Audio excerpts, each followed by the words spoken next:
नमस्कार दोस्तों, स्वागत है आपका हमारे YouTube चैनल @KVS ज्ञान पर, जिसमें आज हम पढ़ेंगे 11th क्लास का एक नया टॉपिक मापन में त्रुटि। ठीक है, इसका नाम त्रुटि विश्लेषण भी हो सकता है या हम इसे एरर एनालिसिस भी कह सकते हैं। तो चलिए शुरू करते हैं हमारा आज का टॉपिक।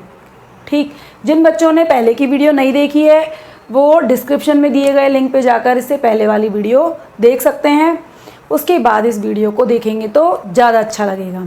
तो आज का वीडियो शुरू करते हैं हम। तो हमारा टॉपिक है आज का मापन में त्रुटि। तो देखिए, आज हम इस टॉपिक में क्या क्या पढ़ने वाले हैं। आज हम इस टॉपिक में पढ़ेंगे कि त्रुटियां क्या होती हैं, कितने प्रकार की होती हैं, किस कारण से त्रुटि आ सकती है और उन त्रुटियों को दूर करने के क्या क्या उपाय हो सकते हैं। तो इन सभी टॉपिकों को आज हम इस वीडियो में डिस्कस करेंगे। ठीक है, अब देखिए, सबसे पहले हम त्रुटि जान लें, उससे पहले हम दो शब्दों का मतलब जानते हैं जो है हमारे पास। पहला है यथार्थता और दूसरा है परिशुद्धता। दोनों में क्या डिफरेंस है। ठीक है, तो देखिए, जो यथार्थता होती है वो क्या होती है, मापा गया मान और वास्तविक मान में कितना अंतर है, या हम यूँ कहें कि जो हमने मापन किया है और जो उस भौतिक राशि का वास्तविक मान है, उन दोनों मानों में कितना अंतर है, या वो दोनों मान एक दूसरे के कितने निकट है। वो मान एक दूसरे के जितने निकट होंगे वो उतना ही क्या कहलाएगा, यथार्थ कहलाएगा। जैसे देखिए, हमारे पास कोई वस्तु है जिसका वेट है 1 किलो। कितना है, 1 किलो। ये हमको दिया गया है तो हम इसको क्या बोल सकते हैं, वास्तविक मान। ठीक, अब जब हमने इसका मापन किया घर पे तराजू से, जब हमने इसका मापन किया तो मापन करने पर हमारा मान कितना आया, हमारा मान आया 980 ग्राम। यानी कि अगर इसको आप किलोग्राम में चेंज करेंगे 0.98 kg। ठीक, अब देखिए दोनों मानों में अंतर है ना, ये इसका वास्तविक मान है, ये इसका क्या है, मापा गया मान है। दोनों मानों में अंतर है, कितना अंतर है। यदि हम इन दोनों का अंतर निकालें, किसका, वास्तविक मान का और मापे गए मान का, तो हमारा अंतर कितना आएगा, 1 माइनस 0.98। माइनस कर लीजिए, माइनस करने पे आप देखेंगे कि हमको प्राप्त हो रहा है 0.02। ठीक, तो ये अंतर क्या है, बहुत ही कम है। इसका मतलब ये इसका ज़्यादा यथार्थ मान है। ठीक, तो यथार्थ मान क्या हो गया, वास्तविक मान और मापा गया मान एक दूसरे के कितना निकट है। जितने वे एक दूसरे के निकट होंगे यथार्थ मान कहलाएगा। अभी एक एग्जाम्पल से और समझेंगे हम। अगला देखते हैं हम, परिशुद्धता। ठीक, परिशुद्धता क्या होती है, देखो, जिस तरह से हम कोई वस्तु मार्केट में लेने जाएं तो हम कहते हैं कि भाई कोई भी वस्तु जो आप हमको दे रहे हो वो ज़्यादा प्योर देना। ज़्यादा प्योर से मतलब ज़्यादा शुद्ध देना। तो वहाँ तो हम उसका टेस्ट करके या हम उसको यूज़ करके पता कर सकते हैं कि वो शुद्ध है या नहीं है, लेकिन भौतिक राशि के रेफरेंस में कैसे पता करेंगे। तो देखिए, भौतिक राशि के रेफरेंस में पता किस तरह से किया जाता है कि हम क्या करते हैं, उस भौतिक राशि का मापन करते हैं और एक निश्चित सीमा तक करते हैं। अगर उस निश्चित सीमा तक उस भौतिक राशि का मापन सही आता है, शुद्ध आता है, तो वो हमारी क्या कहलाएगी, परिशुद्धता कहलाएगी। ठीक, अब किस विभेदन सीमा तक हमको उसका मापन करना है ये हम खुद डिसाइड करेंगे। ठीक, जैसे मान लो मुझे कोई तार की लंबाई दी गई है। अब तार की लंबाई किस में दी गई है, या तो मीटर में या सेंटीमीटर में। तो मैं मान लेती हूँ कि मुझे कोई तार की लेंथ दी गई है 2.667 मीटर। ठीक, ये हमको दी गई है। अब हमने क्या किया, इसका मेज़रमेंट लिया स्केल की सहायता से।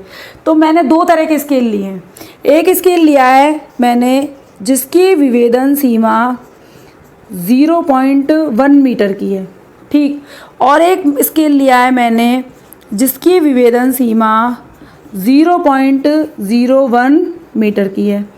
दोनों में क्या अंतर है, दोनों में अंतर ये है कि ये जो पहला वाला स्केल है ये 0.1 तक की वैल्यू को नाप सकता है और दूसरा वाला जो स्केल है वो 0.01 तक की वैल्यू को माप सकता है। ठीक, अब देखो, जब हमने इस वाले स्केल से मेज़रमेंट लिया तो हमें यहाँ पे मिला 2.5। ठीक, क्योंकि एक ही संख्या क्यों लिखी है मैंने, क्योंकि इसकी विभेदन सीमा कितनी है, 0.1, यानी कि पॉइंट के बाद एक राशि। तो वैल्यू भी हम पॉइंट के बाद कितनी लिखेंगे, एक राशि तक। ठीक, जब हमने इससे मेज़रमेंट लिया तो हमें मिला 2.46 मीटर। ठीक है, तो देखो तार की लंबाई है ये हमको दी गई थी, पहले वाले से जब हमने मेज़र किया तो हमें मिला 2.5 मीटर, सेकंड वाले से जब हमने मेज़र किया तो हमको मिला 2.46 मीटर। अब देखो दोनों में से ये देखिए कि दी गई राशि के ज़्यादा क्लोज कौन सी राशि है। तो 2.5 हमारी दी गई भौतिक राशि के ज़्यादा क्लोज है भाई, जो 2.5 है वो 2.667 मीटर के ज़्यादा नज़दीक है, जबकि 2.46 इससे कम नज़दीक है इसकी तुलनात्मक रूप से। इसका मतलब ज़्यादा यथार्थ कौन सी हो गई हमारी 2.5, यथार्थ कौन सी हो गई ज़्यादा 2.5 मीटर। ठीक, अब देखिए अगर हम विभेदन सीमा के रूप में देखें तो इसने एक ही अंक तक इसका विभेदन किया है और इसने इसका 2 अंकों तक विभेदन किया है। इसका मतलब ज़्यादा परिशुद्धता से किसने मापा है मान, इसका सेकंड वाले ने। किसने मापा है? सेकंड वाले ने। तो ये वाली जो होगी वैल्यू वो क्या कहलाएगी हमारी ज़्यादा परिशुद्ध कहलाएगी, यानी कि 2.46 जो मीटर है वो हमारा क्या होगा ज़्यादा परिशुद्ध मान होगा। तो इसका मतलब यहाँ पे समझ में आ गया कि यदि कोई मापा गया मान वास्तविक मान के ज़्यादा निकट है तो वो हमारा ज़्यादा परिशुद्ध कहलाएगा, और यदि मापा गया मान एक निश्चित विभेदन सीमा तक मापा गया है, यानी कि दशमलव के बाद ज़्यादा अंकों तक मापा गया है, तो वो हमारा ज़्यादा परिशुद्ध कहलाएगा। अब हम देखते हैं कि हमारी जो त्रुटियां हैं वो क्या हैं और कितने प्रकार। सबसे पहले हम देख रहे हैं कि त्रुटि क्या होती है, यानी कि एरर क्या होती है। तो सीधी सी बात है, एरर का मतलब होता है कि कोई भी भौतिक राशि है उसका कोई निश्चित मान होगा। जैसे मान लो किसी भी पेन की, ये पेन की बात कर रहे हैं हम, मान लो इस पेन की जो लेंथ है वो 2 सेंटीमीटर है। कितनी है? 2 सेंटीमीटर। ठीक, अब मैंने क्या किया, इस पेन को स्केल की सहायता से या कोई भी जो मेरे पास इसको मापने का साधन है, मापने का जो उपकरण है उसकी सहायता से मैंने इसको मापा। तो मैंने मापा तो मैंने पाया कि इसकी वैल्यू तो 1.98 सेंटीमीटर ही आ रही है। ठीक, इसका मतलब है तो 2 सेंटीमीटर के आसपास, लेकिन इससे थोड़ी कम है, या हो सकता है ये मेरी कितनी आ जाए 2.01 सेंटीमीटर। ठीक, तो देखो वास्तविक मान और मापे गए मान में क्या आ गया, अंतर आ गया। तो वास्तविक मान और मापे गए मान में जो अंतर आता है वो हमारा क्या कहलाता है, त्रुटि। ठीक, इसकी परिभाषा आप याद रखेंगे, इसकी परिभाषा लिखी है हमने, देखिए कि वास्तविक मान और मापे गए मान में जो अंतर होता है वो हमारा त्रुटि कहलाता है। ठीक, सबसे सीधी परिभाषा है वास्तविक मान और मापे गए मान का अंतर त्रुटि कहलाता है। ठीक, अब वैसे तो कई किताबों में त्रुटि अलग अलग तरह की दे रखी है, पर मेनली जो एनसीईआरटी की नई बुक्स आई हैं उनमें त्रुटियों के मुख्य रूप से 2 प्रकार दिए गए हैं। कौन कौन से? पहली है हमारी क्रमबद्ध त्रुटि और दूसरी है हमारी यादृच्छिक त्रुटि। कौन सी है?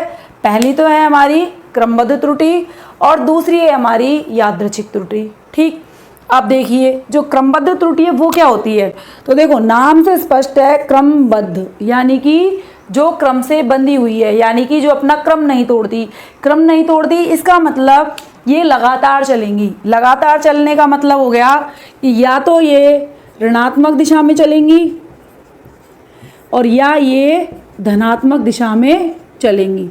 जैसे ये 0 है तो या तो ये इसी डायरेक्शन में जाएंगी या ये इस डायरेक्शन में जाएंगी। ऐसा नहीं है कि कभी तो इधर चल रही हैं और कभी इधर चल रही हैं। ठीक है, तो किसी भी प्रायोगिक प्रेक्षण में जब आप प्रेक्षण ले रहे हो तो यदि कोई त्रुटि लगातार चलती है, यानी कि या तो धनात्मक प्राप्त हो या ऋणात्मक प्राप्त हो, तो वो कौन सी त्रुटि कहलाएगी, हमारी क्रमबद्ध त्रुटि। अब हमारी जो क्रमबद्ध त्रुटि है वो हमारी 3 प्रकार की है। पहली है हमारी यंत्रगत त्रुटि, दूसरी है प्रायोगिक त्रुटि और तीसरी है व्यक्तिगत त्रुटि। 3 तरह की है। पहली है यंत्रगत त्रुटि, दूसरी है प्रायोगिक त्रुटि और तीसरी है व्यक्तिगत त्रुटि। ठीक, एक एक के बारे में देखेंगे क्या होती है। तो सबसे पहले है यंत्रगत त्रुटि। तो देखो नाम से स्पष्ट है यंत्रगत, यानी कि यंत्रों की कमी के कारण जो त्रुटि उत्पन्न होगी वो हमारी क्या कहलाएगी, यंत्रगत त्रुटि। अब यंत्रों में क्या कमी रहेगी, तो देखिए सबसे पहला तो इसमें है कि इसकी जो शून्य होती है, जैसे कई यंत्र ऐसे होते हैं जो 0 से शुरू होते हैं, जब हम उसमें रीडिंग लेते हैं तो 0 से शुरू होता है मान, ठीक। तो जो सुई होती है, जो उपकरण आपको दिया गया है, उसमें जो सुई की नोक होती है वो 0 से शुरू ना होकर थोड़ी आगे से या थोड़ी पीछे से शुरू हो। जैसे देखिए एक उपकरण बना रहे हैं हम एमीटर, ठीक। इसमें हमारी एक सुई लगी हुई है और इसमें यहाँ पे नंबर अंकित है, 0 से शुरू है, 1 2 3 4 5 और 6 एम्पियर में, ठीक। अब इसमें देखो जो यहाँ पे सुई आती है उसकी सुई 0 पे ना होके 0 से थोड़ा ऊपर सेट है मान लो, तो ये हमारी कौन सी त्रुटि आएगी? यंत्रगत त्रुटि। क्योंकि हम पाठ्यांक तो जब लेंगे सही तरह से जब हमारा ये 0 पे हो, भाई जब इसमें कोई धारा प्रवाहित नहीं हो रही है, तो ये जो हमारी तीर का निशान है यानी कि जो सुई है इस उपकरण की वो हमारी कहाँ पे सेट हो? 0 पे सेट हो, तब हम क्या करेंगे? सही तरह से पाठ्यांक ले पाएंगे। अगर यदि हम इस तरह से भी पाठ्यांक ले लेते हैं तो हमारे पाठ्यांक में इतनी क्या रह जाएगी? एरर रह जाएगी। तो ये कौन सी त्रुटि में आएगा? हमारा यंत्रगत त्रुटि में। कई उपकरण ऐसे होते हैं जिनमें 2 तरह के पैमाने होते हैं। कौन कौन से होते हैं? एक तो उसमें होता है मुख्य पैमाना और एक उसमें होता है वर्नियर पैमाना, घूमने वाला, ठीक। तो क्या होता है कि दोनों की जो शून्य होती है, मुख्य पैमाने की शून्य और वर्नियर पैमाने की शून्य, दोनों एक दूसरे पर इस तरह से अध्यारोपित नहीं होती, यानी कि दोनों की शून्य में थोड़ा सा अंतर रहता है। यदि ऐसा है तो वहाँ पे कौन सी त्रुटि उत्पन्न होगी? हमारी यंत्रगत त्रुटि। तो एक चीज़ याद रखनी है, यंत्रगत त्रुटि किसके कारण उत्पन्न होगी? यंत्रों में कमी के कारण, यानी कि यंत्रों का सही ढंग से संबंधन नहीं किया गया है या उनमें कोई शून्यांक त्रुटि है, जिसके कारण क्या उत्पन्न होती है? हमारी यंत्रगत त्रुटि। दूसरी है हमारी प्रायोगिक त्रुटि। अब प्रायोगिक त्रुटि क्या होती है? नाम से स्पष्ट है कि प्रयोगों में कमी के कारण जो त्रुटि उत्पन्न हुई है। किसके कारण? प्रयोगों में कमी के कारण। तो प्रयोग में क्या कमी रह सकती है? तो जिस उपकरण से हम प्रयोग कर रहे हैं हो सकता है कि उस उपकरण को हमने सही जगह पे नहीं रखा हो। यानी कि जैसे मान लो तापमापी ले लेते हैं, तापमापी से हमको मान लो हमारा टेम्परेचर देखना है कितना है, ठीक है। अब देखिए नॉर्मल, अगर हम नॉर्मल वे में देखें तो हमारी बॉडी का टेम्परेचर एट ए टाइम अलग अलग जगह के अलग अलग होता है। जैसे आप सिर पे हाथ लगाओगे तो टेम्परेचर अलग होगा, हाथ पे हाथ लगाओगे तो टेम्परेचर अलग होगा, शरीर के किसी और पार्ट पे हाथ लगाओगे तो टेम्परेचर अलग होगा। अब यदि थर्मामीटर को आप सिर पे लगाओ तो उसकी रीडिंग अलग आएगी और यदि आप हाथ पे लगाते हो तो रीडिंग अलग आएगी। इसका मतलब जब तक आपको सही तरह से पता नहीं है कि उपकरण को किस तरह से काम में लेना है, तब तक उसके प्रायोगिक परीक्षण सही नहीं आएंगे। तो ये हमारी किस में आएगी? प्रायोगिक त्रुटि में, ठीक।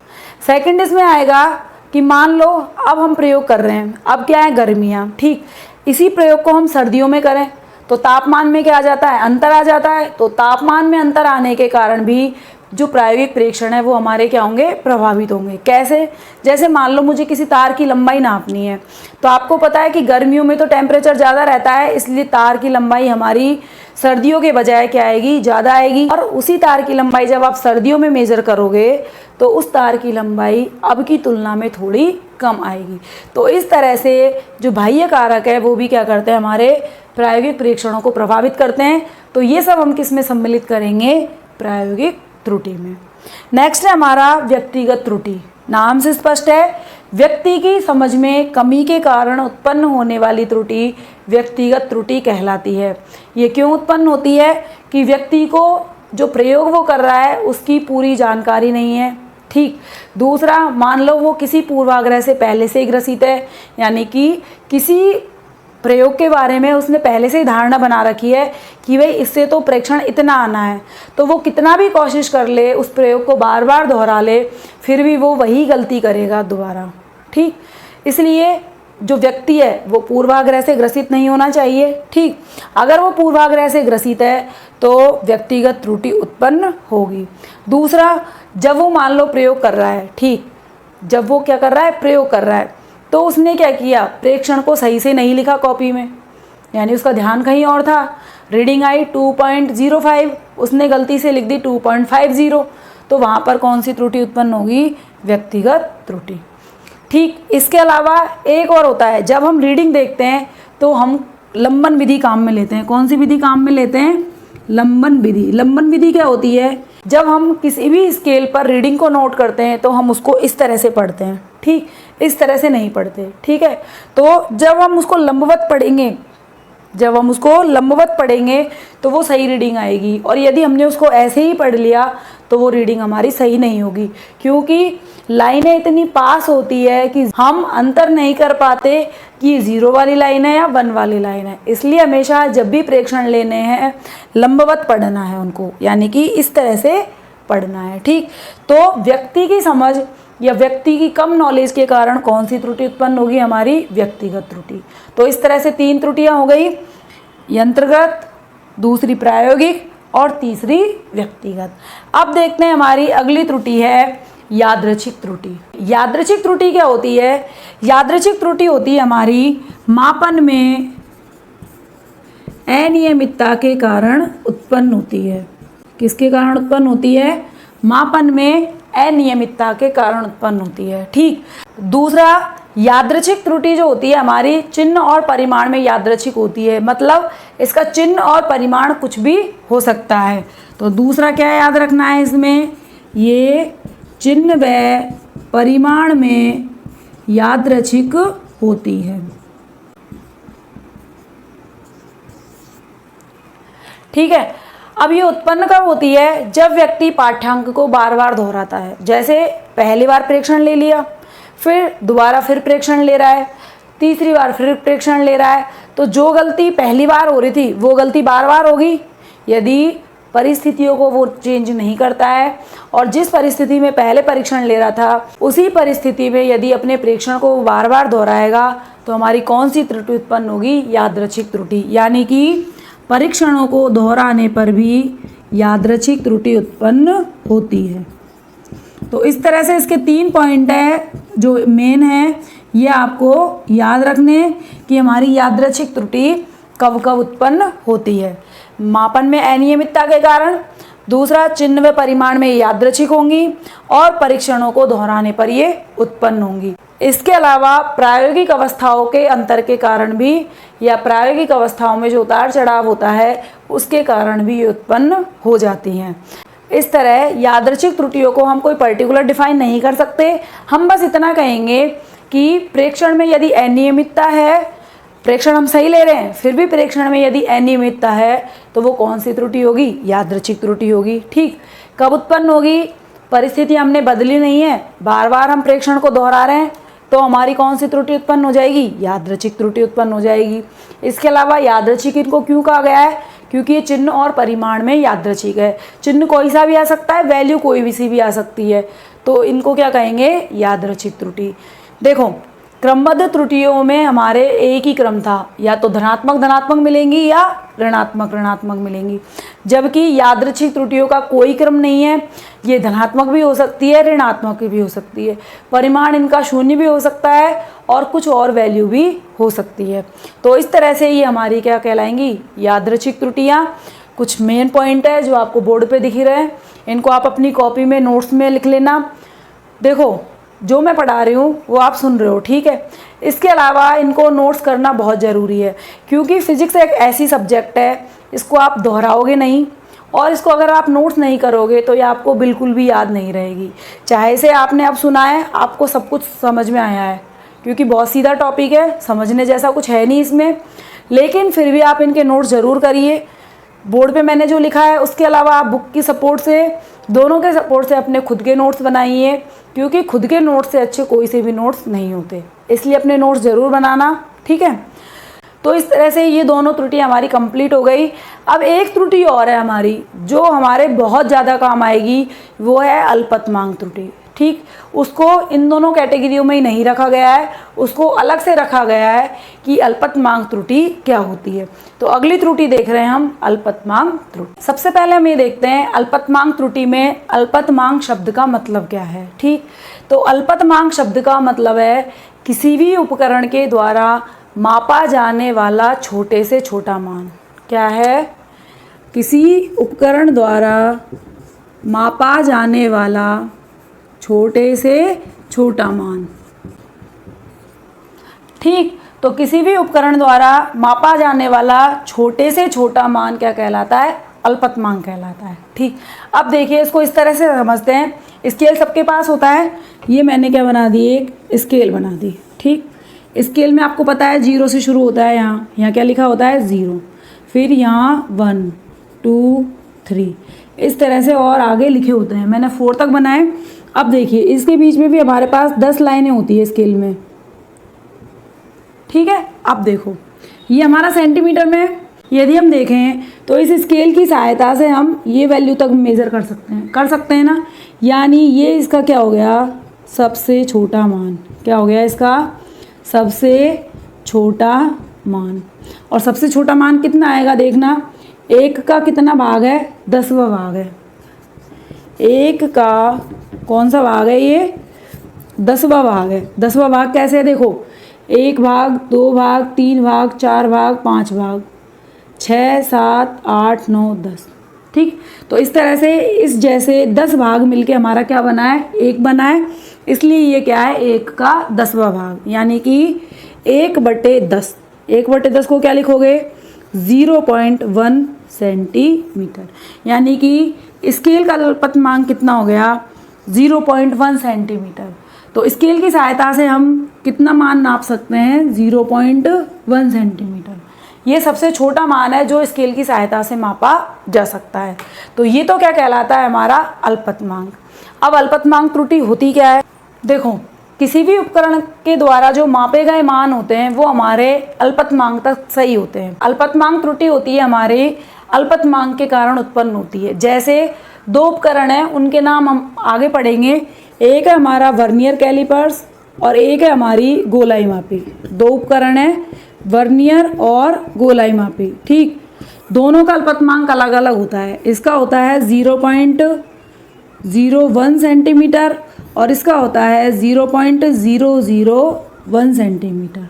ठीक, अब देखिए यदि हम किसी भौतिक राशि का मापन वर्नियर की सहायता से कर रहे हैं तो हमारा अल्पतमांक 2 स्थानों तक आएगा 2 स्थानों तक। ठीक, और उसी भौतिक राशि को यदि हम गोलाई मापी से माप रहे हैं तो हमारा दशमलव के बाद 3 स्थान तक मान आएगा। ठीक, तो ज़्यादा यथार्थ मान कौन सा होगा, ज़्यादा यथार्थ मान तो वो होगा जो हमारा वास्तविक मान के पास है। लेकिन ज़्यादा परिशुद्ध मान कौन सा होगा, जिसकी विभेदन सीमा क्या है, अच्छी है। तो विभेदन सीमा किसकी अच्छी है, जिसमें दशमलव के बाद ज़्यादा स्थान तक हम देखते हैं, यानी कि जिसको हम अल्पतमांक के रूप में देखते हैं। तो अल्पतमांक किसका कम है, इसका कम है। भाई ये हमारा 0.001 तक की वैल्यू को कैलकुलेट कर रहा है, जबकि ये हमारा 0.01 तक की वैल्यू को कैलकुलेट कर रहा है। ज़्यादा छोटी वैल्यू कौन सी है, ये वाली है। तो ज़्यादा परिशुद्ध मान कौन नापेगा, गोलाई मापी। ठीक, तो ध्यान रखना है अल्पतमांक त्रुटि किसकी वजह से उत्पन्न होगी, अल्पतमांक में भिन्नता के कारण उत्पन्न होगी। अब देखिए जो ये सारी त्रुटि हमने पढ़ी है इनको दूर कैसे कर सकते हैं, जो सारी त्रुटि हमने पढ़ी है इनको कम कैसे किया जा सकता है। तो सबसे पहली तो बात करते हैं हम व्यक्ति की। यदि जो व्यक्ति है यानी कि जो प्रेक्षक है वो पूर्वाग्रह से आच्छादित ना हो, यानी कि उसको पहले से कोई भ्रम ना हो कि हम जब प्रेक्षण करेंगे तो हमको ये प्राप्त होगा। दूसरा, उपकरण हमारे सही से संबंधित हो, यानी कि मुख्य पैमाने की 0 और वर्नियर की 0 मिलान पर हो। दूसरा, यदि कोई उपकरण हम इस तरह का काम में ले रहे हैं जिसमें हमारी सुई होती है घूमने वाली, तो वो हमारी जब बंद अवस्था में हो तो 0 पर रहे। ठीक, इसके अलावा हम क्या कर सकते हैं कि जब हम प्रायोगिक प्रेक्षण ले रहे हैं तो हम हमारा जो कमरा है उसका जो ताप है उसको क्या रखें, नियत रखें। और जो अन्य बाह्य कारक होते हैं जैसे हवा तेज चल रही है या मॉइस्चर ज़्यादा है तो इन सबको क्या रखें, नियंत्रण में रखें। तो ऐसे में यदि हम प्रायोगिक प्रेक्षण लेंगे तो वो हमारे वास्तविक मान के ज़्यादा पास प्राप्त होंगे, यानी कि एरर लेस होंगे। ठीक है, तो इस तरह से हम क्या कर सकते हैं, इन त्रुटियों को दूर कर सकते हैं। अब देखिए ऐसा बहुत कम हो पाता है कि ये त्रुटियां दूर हो जाए। प्रेक्षण में कोई ना कोई त्रुटि जरूर रहती है। इसका मतलब त्रुटियों को क्या बिल्कुल भी दूर नहीं कर सकते?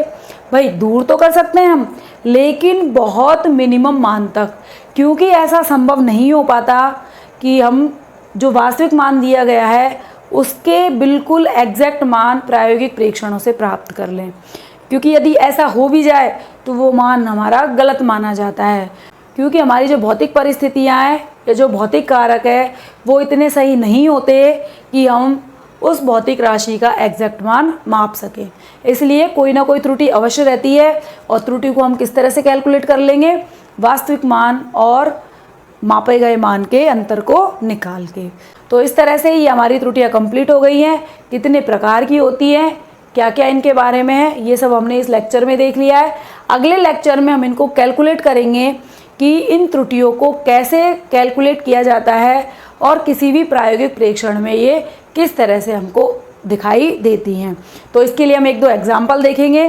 तो अगले लेक्चर में हम जो त्रुटियों वाला टॉपिक है इसको ख़त्म करेंगे।